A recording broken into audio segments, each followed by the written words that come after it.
What's happening, what's happening, what's happening? Of course, you know it's your boy B-Hop Radio Shouty. And stepping in the building, I got an A-Town legend in this thing that's responsible for a lot of stuff that you might not even understood or even knew that he was behind. I'm talking about BME. I'm talking about A-list artists from A to Z. He represents them.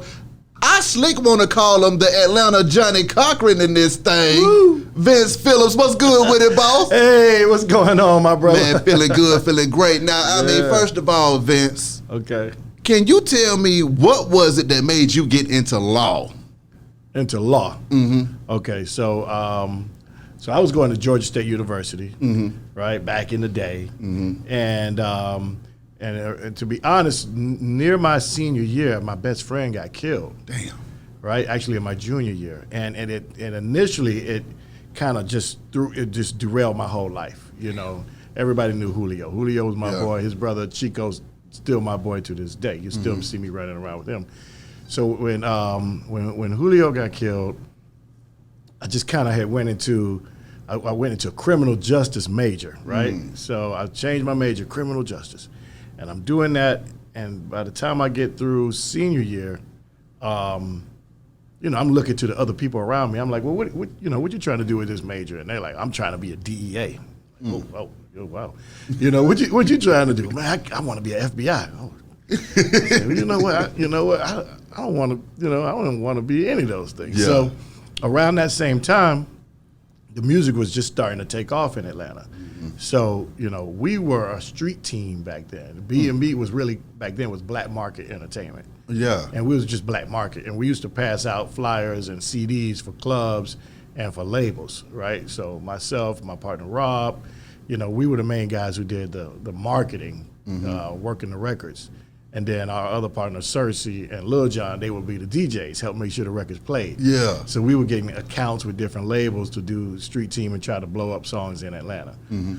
But now I just saw Jermaine Dupri suddenly like take off with his group, Crisscross. Yeah. You know, it's like, well, what is he doing? What's that? You know? Yeah. And then I'm seeing, you know, Dallas Austin, and he had an artist starting to take off. So I said, okay, I don't want to be a cop or a DEA, so I'm gonna go ahead and go to law school because the people that I'm seeing this business starting to become something right in front of me. It's brand new. There's not a lot of it in Atlanta yet, but you know, if I can. I'm already kind of doing the business for my friends, right? Yeah. I'm trying to make sure Lil Jon get paid, make sure that, you know, the people around Cersei getting paid. Yeah. So I'm already kind of business minded, but we college age, you know, just like everybody out here today, young college guys trying to get on and figure it out, you know? And so I said, I'm gonna go to law school, and then if the music thing doesn't work, I'll still be a lawyer. Exactly. Right? I've been there. How your mama used to say, have something to fall back on. Come on, man. I say, well, if the music don't take off, I'll be a lawyer, and then I could just, you know, figure out, you know, what kind of law I want to do. Exactly. So that's how it started. Linking up with Jon and Cersei early on, I mean, how did all of y'all guys come together? Oh, it's crazy. So we actually met in the 8th grade. Oh, Lord. Yeah, we met at South. That's the name of our publishing company, 8th grade music publishing. What? Me, Lil Jon, Emperor Cersei, and Rob, we met on the track in the PE class in the 8th grade. We was the whole group that was trying to not really actually work out. So, you know, we did this thing where we both were like, we move our arms like this, but we really just walk slow. Exactly. We'll look like we trying to do something. Yeah. And so we all just kind of had bonded, you know, really being silly. Yeah. You know, and we all got to know each other. And the thing was, you know, Southwest Middle School, which is now called Gene Child Young. You know, I went there too, Vince. I understand. Yeah? Yes, sir. Okay. You went to Mays? I went to Mays. You know the cluster. Yes, sir. I thought you was from the cluster. You know Mays High Raiders, man. Y'all see what happens with these Mays High Raiders. Big old facts right there. We something special, man. We something special in this town. So I went to, you know, we was at Southwest. Yeah. And you know, Southwest, you know, everybody was Ralph Lauren down. Yeah. You know, they were kind of fly. Fashion show. Cersei, he was coming from Bankhead. He used to have a silver tooth in his mouth. He didn't really have the whole Southwest Atlanta thing going. Yeah. Jon, even though his parents had some money, they never would let him dress like that. So he never had the right polo or even the eyes. He had that tiger. You remember the jumping tiger? He had the jumping tiger shirt. You know, I had lived in South Carolina. My mom moved me out of Atlanta when I was 10. I lived in South Carolina from 10 to 14. Yeah. So I came back, and I'm just looking like an old country boy.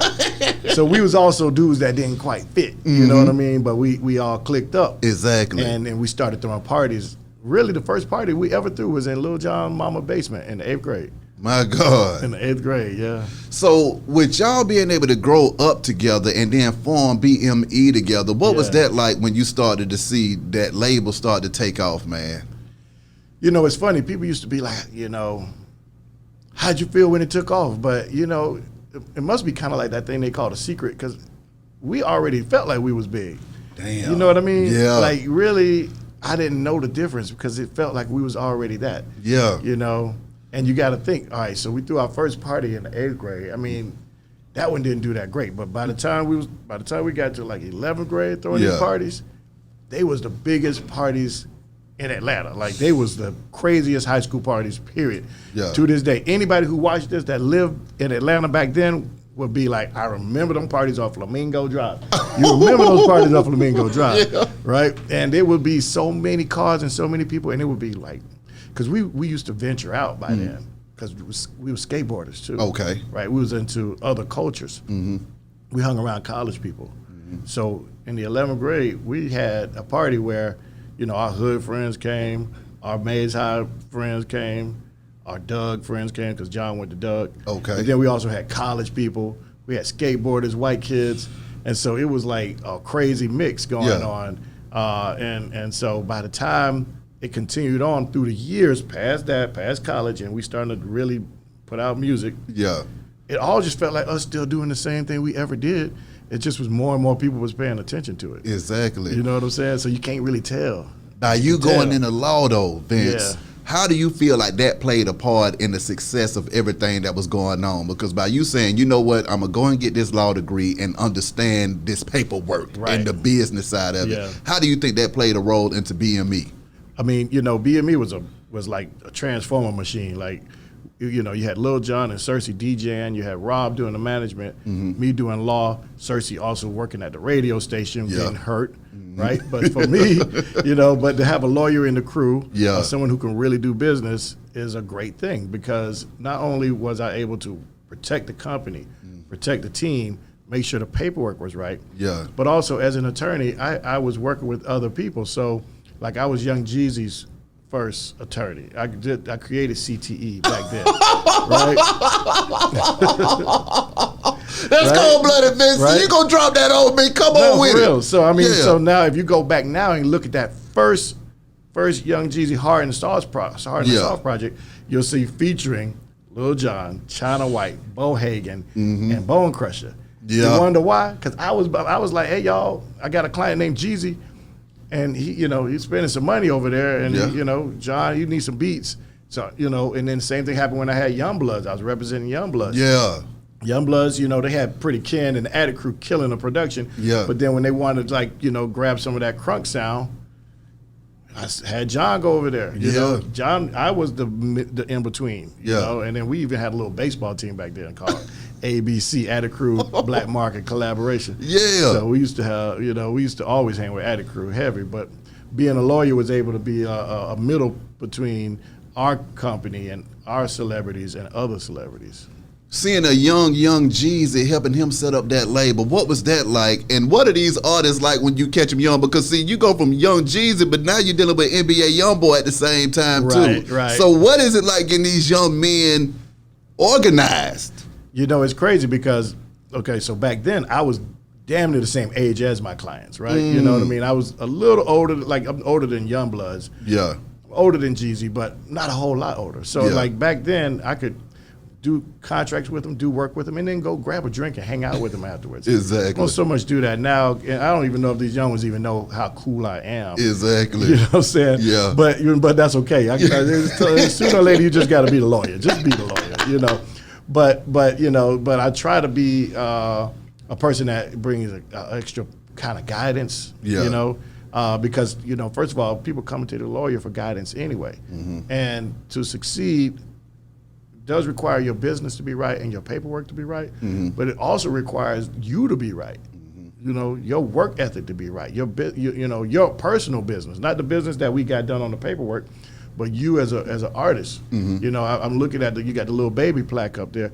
I remember one of the, we do Wolfpack, and through Wolfpack we got, we represent Lil Baby, Rennie Rucci, and Mad Mark, and Highland. Yeah. Through Wolfpack. And I remember one of the first meetings we had that Lil Baby might have been late to a show or something, and Coach and Big and those guys, they kind of were jumping on him. And his answer, I knew then. I said, "Oh, this boy's something," because he said, "Oh no, I wasn't trying to be late. I hit some bad traffic," and I believed him. He's like, "I'm not in this business to be late for anything. I'm trying to be on time or early." Exactly. And he said it with such passion. Whereas I noticed a lot of artists, why was you late? Yeah. So when you see the work ethic, or when you don't see the work ethic, you want to try to give that advice. Yeah. But I say this, Jeezy, some people you could just tell they were going to do it. Jeezy had that grind, that work ethic. Him and Shawty Red was doing those tracks at the time. The Shawty Red sound with Jeezy was incredible. Ridiculous. You know what I'm saying? Yeah. So and he had, he had some street personalities with him that I knew he had to finance it. That's right. You know what I'm saying? That's right. So, I was like, yeah, this guy, he can win. Sometimes you look at it, you're like, he can win. Yeah.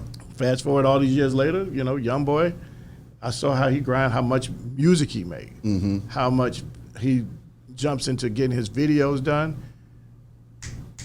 Like, it's unbelievable, to be honest, how many songs young boy makes in a week.